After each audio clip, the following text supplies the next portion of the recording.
नाम जानना चाहेंगे? रमेश चौहान।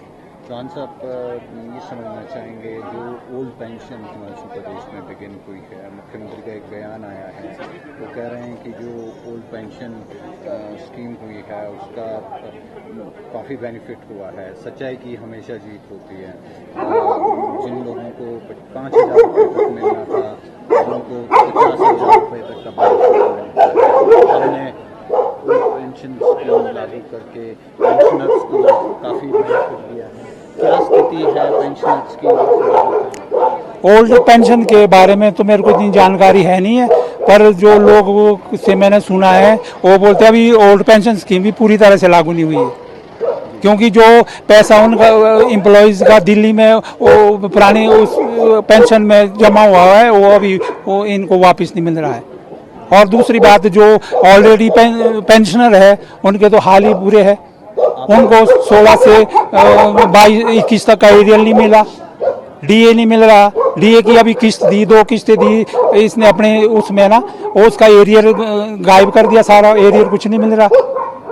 पेंशनर के तो हाल ही मारे हैं। पेंशन 9 तारीख को मिल रही है, आज तक हिस्ट्री में पहली बार ऐसा हुआ, जबकि पेंशन 1 तारीख को मिलती थी। आज हिस्ट्री में पहली बार ऐसा सुन रहे हैं हम। मैंने भी 36 साल सर्विस करी, पहली बार ही 8 तारीख को पेंशन मिल रही है पेंशनर को। तो आपको क्या लगता है जो राजनेता हैं वो हमेशा राजनेता अपना स्वार्थ को साधते हैं। वोट की पॉलिटिक्स हो रही है, जितनी जगह सारी वोट की पॉलिटिक्स हो रही है। देश के बारे में किसी को कोई वो नहीं क्या करना देश का, चाहे कोई भी पार्टी हो। आप एरियर कब से पेंडिंग? एरियर हमारा एरिया 16 से 21 तक का पेंडिंग है सारा। जो रिटायर हुए 16 के बाद उनको नई पेंशन, उसमें एरियर कुछ किसी को मिला ही नहीं। और जो डीए का एरियर है 8% वो गायब ही है अभी तक, और 11% और डी होगी डीए। तो सरकार के इस तरह तो बड़ा मुश्किल है। अब कहीं समोसा कांड हो रहा है, कहीं कुछ हो रहा है, कैसे चलेगी ये सरकार?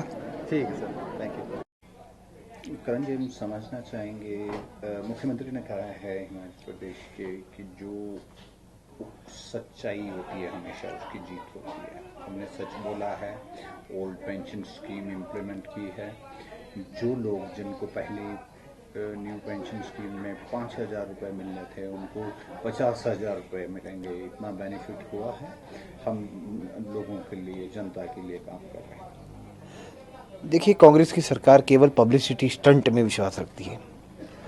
और अगर आप देखेंगे कि इन्होंने 10 गारंटियाँ दी थी, और 10 गारंटियों में इनकी सबसे बड़ी गारंटी थी ओपीएस देने को। तो भारतीय जनता पार्टी भी दे सकती थी, उसमें कोई गलत तो है नहीं, उनका हक है। कर्मचारी अगर काम ना करे तो प्रदेश की गति जो है वो धीमी से खत्म हो जाएगी। अब ओपीएस जब इन्होंने लागू किया, आज तक जो ओपीएस है उसके अंदर जो है ये फाइनेंशियल क्लैरिटी उसके अंदर दे ही नहीं पाए हैं। अगर आप देखेंगे आज भी जो है इनकी एफिडेविट जो है वो क्लैरिटी के साथ एम्प्लॉयज़ कार्डर को समझ नहीं आ रहे हैं। उसके अंदर जो स्टेट शेयर का कंट्रीब्यूशन है वो भी घटता ही चला जा रहा है, और एम्प्लॉयज़ जो है उनको बड़ी कठिनाई हो रही है, क्योंकि उन्होंने जो पीछे का जो उनका जो ओपीएस के लिए उनका बनता है कि कंट्रीब्यूशन बनता है वो अभी तक पूरी नहीं हो पा रही है। ओपीएस कम्प्लीटली एक जिसको आप बोल सकते हैं कन्फ्यूज्ड स्टेट में है हिमाचल प्रदेश के अंदर। दूसरा, अगर आप देखेंगे कि ओपीएस को काउंटर करने के लिए अगर इन्होंने ओपीएस में अगर इन्होंने 3-4 लोगों को दे भी दिया तो केवल मात्र पब्लिसिटी स्टंट के लिए। पर अब तो एनपीएस के बाद तो यूनिफाइड पेंशन स्कीम भी आ गई है। उसके अंदर क्या कहना चाहेंगे मुख्यमंत्री जी? उसके ऊपर कोई टिप्पणी तो की नहीं। उसके अंदर भी जो है जो 4 साल की सर्विस है, 7 साल की सर्विस है, 14 साल की, तो 99% एम्प्लॉयज़ जो है इंडिया के, भारत के, वो सारे उसके अंदर कवर्ड है। जो उनकी डिमांड्स है वो भी कवर्ड है, पर उसके ऊपर जो है वो मुख्यमंत्री जी म्यूटेड रहते हैं। साथ में इनकी जो गारंटियां हैं वो एक झूठ का पुलांदा बन के निकली। और हरियाणा चुनावों में तो देख ही लिया कि हिमाचल प्रदेश की जो गारंटी है उसमें कहीं ना कहीं बहुत बड़ा रोल प्ले किया है हरियाणा में जो कांग्रेस हारी है। अब देखिए, इन्होंने बोला था कि हम 5 लाख युवाओं को नौकरी देंगे, 1 लाख युवा को पहले कैबिनेट में नौकरी देंगे। यहाँ तक कि प्रियंका गांधी जी भी बोल के गए थे, और साथ में इनके राजीव जी भी बोल के गए थे, और साथ में जो इनके मुख्यमंत्री हार चुके हैं जो, वो भी बोल के गए थे, बघेल जी। पर उसके बाद हुआ तो कुछ नहीं, कोई यहाँ पर जो है नौकरी नहीं मिली। उल्टा आउटसोर्स के 10,000 कर्मचारी एक लगत निकाल दिए गए। 1844 जो है कोविड वॉरियर्स को निकाल दिया गया। अपने भाई भतीजावाद में जो है इन्होंने उसका प्रोसीजर चेंज कर दिया और विदाउट इंटरव्यू अपने लोगों को एडजस्ट करने का प्रयास कर रहे हैं। एक नोटिफिकेशन उन्होंने निकाली, एक नोटिफिकेशन के माध्यम से इन्होंने रिक्त पद समाप्त कर दिए, जिसमें 1.5 लाख रिक्त पद बंद हो गया। तो ये नौकरी देने वाली सरकार तो किसी तरफ से है नहीं, पर छीनने वाली सरकार तो ये बन बैठी। महिलाओं को 1500 देने की बात करी तो इनके अभी भी नेताओं के जो विजुअल्स है वो सोशल मीडिया पे वायरल हो रहे हैं कि 1 ठो 2 ठो 3 ठो 4 ठो 5 ठो 6 ठो। तो मतलब भाई 6 महिलाएं अगर घर के अंदर है तो आप 1500 की गारंटी दे के आए थे, और अब वो जो 22,50,000 का आंकड़ा है उसको घटा के पहले तो आप 8 लाख पे ले आए। पर हम बोलते हैं कि तथ्य तो आप भी पढ़ लीजिए, 8 लाख महिलाएं तो वही है जिनको जयराम ठाकुर की सरकार ने 1250 और 1350 और 1150 दिए। अगर उसमें आप 150 रुपये वृद्धि अपनी उपलब्धि मानते हैं तो कौन सी उपलब्धि है। तो दूसरी गारंटी भी इनकी फेल होती दिखाई दी। फिर अब गोबर खरीद की बात कर रहे हैं तो उसमें तो सीधा सीधा जो है जगत सिंह नेगी जी का जो बयान आया उसमें तो सीधा लग रहा है कि गोबर तो नहीं, कंपोस्ट खरीदेंगे।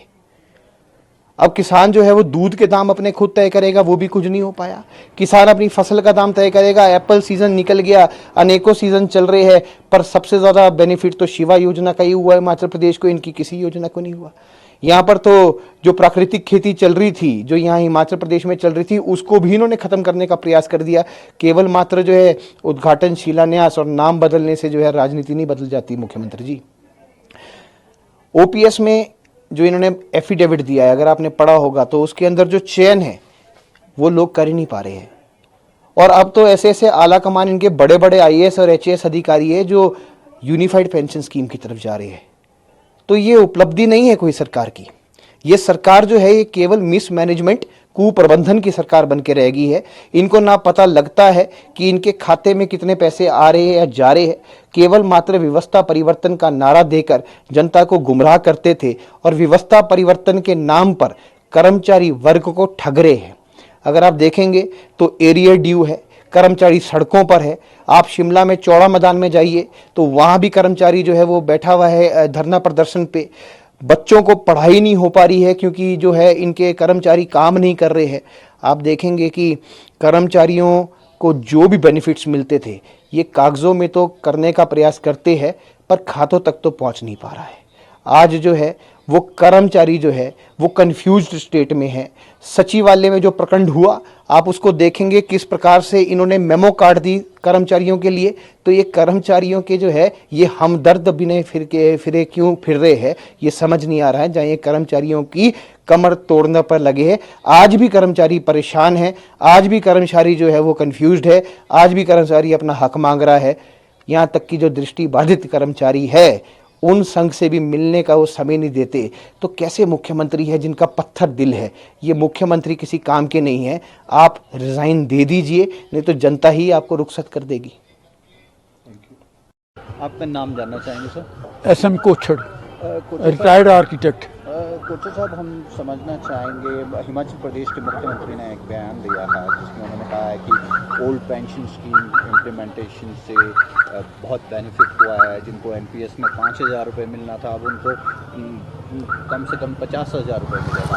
आप किस तरह से देखते हैं इस स्कीम को और एज ए रिटायर्ड एम्प्लॉय आपको इसका किस तरह का बेनिफिट? हम हैं गवर्नमेंट पेंशनर, कॉर्पोरेट सेक्टर से पेंशनर्स। तो हमें जो स्कीम है हमारे एनपीएस से हमारा कोई लिंक नहीं है। हमें ओल्ड पेंशन स्कीम ही मिल रही है कॉर्पोरेट पेंशन स्कीम के अंडर। ठीक है जी, नंबर 1। दूसरा जो डिस्पैरिटी है जो हमें स्कीम लागू हुई थी उसमें था कि at par with government pensioners हमें बेनिफिट मिलेंगे। तो गवर्नमेंट ने, बीजेपी गवर्नमेंट ने 5, 10, 15% का अलाउंस जो है इंक्रीज़ एवरी आफ्टर 5 ईयर्स वो गवर्नमेंट पेंशनर्स को एज ए पेंशन अलाउंस दे दिया। हाँ, बोर्ड कॉरपोरेशन को उन्होंने डिनाई कर दिया। उसमें लिख दिया कि ये नोटिफिकेशन बोर्ड कॉरपोरेशन के ऊपर लागू नहीं होगी। जबकि हमारे स्केल वगैरह सब कुछ है और जो स्कीम थी वो जो सेंट्रल सर्विस रूल्स गवर्नमेंट ने अडॉप्ट किए हैं फॉर गवर्नमेंट पेंशनर्स, उसके अंडर ही हमें कॉर्पोरेट स्कीम में पेंशन लागू हुई थी। तो हमें वो डिनाई कर रहे हैं कॉर्पोरेट पेंशन स्कीम जितनी भी बोर्ड कॉरपोरेशन है उसके रिटायर्ड पेंशनर्स हैं। तो अब आप क्या तो हम चाहते हैं कि जब हमें पेंशन है गवर्नमेंट पेंशनर्स के मुताबिक मिलती है, वही सेम रूल्स लागू होते हैं, तो वो जो डिस्पैरिटी क्रिएट किया कि गवर्नमेंट पेंशनर्स को मिलेगा पेंशन अलाउंस और कॉर्पोरेट सेक्टर में नहीं मिलेगा, वो हमारे साथ ज़्यादती है। जबकि सर्विस रूल्स हाँ, जबकि सर्विस रूल्स जो भी है अडॉप्ट किए हुए हैं वो सेम है। हमारे पे स्केल्स सब कुछ वो सब गवर्नमेंट एम्प्लॉइज़ के साथ रिलेटेड होते हैं। ठीक है। हाँ, तो ये है। आपका नाम जानना चाहेंगे? मेरा नाम सुमीर मेहता है। मेहता जी, हम समझना चाहेंगे हिमाचल प्रदेश में जो गवर्नमेंट एम्प्लॉयज़ हैं उनको जो ओल्ड पेंशन स्कीम के बेनिफिट्स हैं, किस तरह के बेनिफिट्स हो रहे हैं।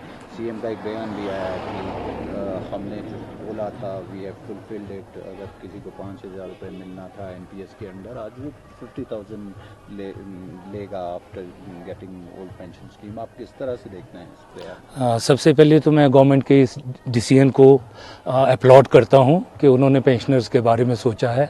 ऑफ लेट ये देखा जा रहा है कि कोई भी सरकार हो, वो जो पेंशनर्स हैं और जो एम्प्लॉयज़ हैं उनके धीरे धीरे भत्ते भी और चीज़ें भी कम करते जा रहे हैं, जो कि अच्छी बात नहीं है। सुक्खू सरकार ने अगर ये डिसीजन लिया है तो हम इसको वेलकम करते हैं। और जहाँ तक है कि एनपीएस और उसका रेगुलर पेंशन का है तो उसका फ़र्क तो पड़ेगा। 5,000 से जो वो कह रहे हैं 50,000, मैं उसको प्रॉपरली तो नहीं बता पाऊंगा आपको, पर देखना पड़ेगा कि उसका आने वाले समय में क्या अंतर पड़ता है, लोगों को क्या बेनिफिट मिलता है उसका। एम्प्लॉयज़ का कितना इम्पोर्टेंट रोल रहता है हिमाचल प्रदेश में? देखिए, हिमाचल में तो अगर देखी जाए इकोनॉमी हॉर्टिकल्चर और इस पे डिपेंड करती है, होटल इंडस्ट्री पे, पर उसके पास सबसे ज़्यादा जो अगर किसी का इकोनॉमी में है तो वो एम्प्लॉयज़ का ही है। और एम्प्लॉयज़ यहाँ ऑलमोस्ट मैंने देखा है कि आपको हर घर से कम एक एम्प्लॉय तो ज़रूर मिलेगा, चाहे वो रूरल बैकग्राउंड का हो चाहे अर्बन बैकग्राउंड का हो। धीरे धीरे सरकार, वही मैं कह रहा था कि कुछ कमियाँ करती जा रही है, इसी तरह एम्प्लॉयमेंट में भी कमियां कर रही है सरकारें, कोई भी सरकार हो। तो एम्प्लॉयमेंट में भी कमी करने से और जो लोगों के हैं नंबर्स कम हो रहे हैं, उससे भी मिडिल क्लास को तो बहुत अफेक्ट पड़ रहा है इन चीज़ों का। अगर आप ये वीडियो YouTube पर देख रहे हैं तो हमारे चैनल को सब्सक्राइब करें और बेल आइकन को दबाना ना भूलें। अगर आप Facebook पर ये वीडियो देख रहे हैं तो हमारे पेज को लाइक करें।